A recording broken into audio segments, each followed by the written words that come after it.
y'all, your girl is going through it. Like, I promise y'all, from September until now, it has been one thing after another. Like, old people used to say, if it ain't piss ants, it's alligators. Like, I completely understand what they mean by that. And I don't say this so that we can have a pity party. I share this because sometimes I think y'all need the reminder that even my life is not always champagne and glitter, right? And one of the things that I have been tussling with lately is boundaries.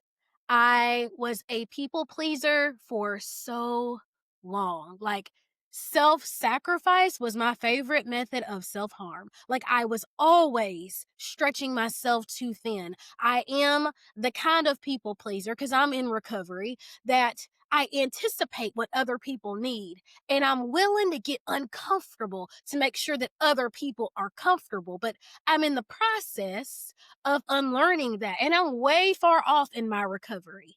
And so, even though sometimes I still feel that pull to help, I still feel that itch to jump in, I'm allowing myself to take a few steps back and let things naturally evolve, to let things flow, to let people ask for help instead of volunteering to fill my already full plate.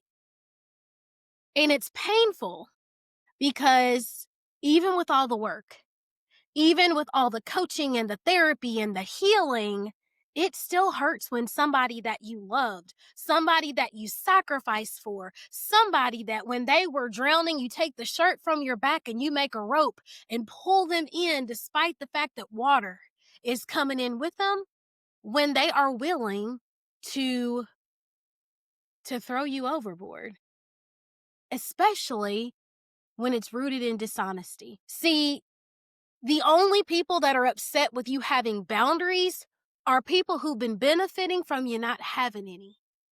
And there was a time in my life where I would get really, really upset with that person for the way that they were behaving and their maliciousness and their anger and their acting out. But these days, I get to check Kayla because I'm like, where did they learn this? Oh, you homegirl. Because somewhere along the lines, I taught them that this was okay. And we get to change that. And so I've been I've been listening to my gospel music again. Like, what does Kayla do when Kayla gets stressed out? I'll tell you, I talk to my coach, I book a therapy session, and I play gospel music all the time. Why? Because it irritates me. And I love that it irritates me because that means that Satan or whatever it is that's down inside of me is getting agitated and it's got to go. So I'm not going to stop, right? I play my Christian music and I've been listening to sermons. And I was listening to another Sarah Jakes sermon because that's what I do.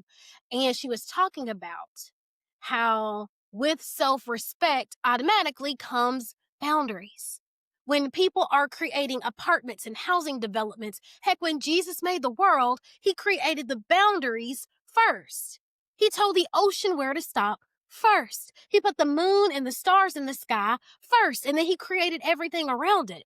When they're creating homes, they're like, this home is only going to come this far. This is where the fence goes. And then they create the next one. And you can't create what's inside until you put up the perimeter. Where are your boundaries? See, you can't perfect what's on the inside. You can't perfect your next level. You can't perfect who you're becoming until you set the boundary. And so every single time I start to feel sorry for the person that I'm letting down, and I say that with quotes because you're not.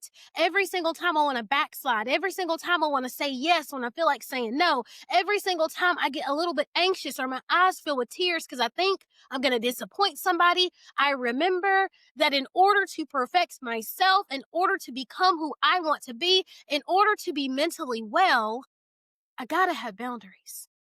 And so I don't know who needs to hear this tonight, but get your boundaries up. Get your hands up. Say no and mean no. Let your yeses be yes. Let your no's be no's, and be intentional about who you spend your time with, what you give your energy, what you say, and what you allow, and whom you allow in your circle. Life is too short to be disappointed and stressed out and sad all the time, people pleasing. I know it's cute. but it's destroying you. And we don't have to live like this. If you're sick and tired of being sick and tired, if you're like, Kayla, I need help with my boundaries, Kayla, I need that mindset shift, Kayla, I want to be clear on who I am and I want to take the action, come and join me inside of the main character intensive. We're going to spend 5 days together. It is a one-on-one program. I'm going to deep dive with you. We're going to talk about how you see the world. We're going to talk about the things that shaped you and how you move now and who you think you are and what you think you're capable of. We're going to talk about the blocks that are holding you back. And then we're going to build a bridge, baby, to get over it. And I want to do that alongside you.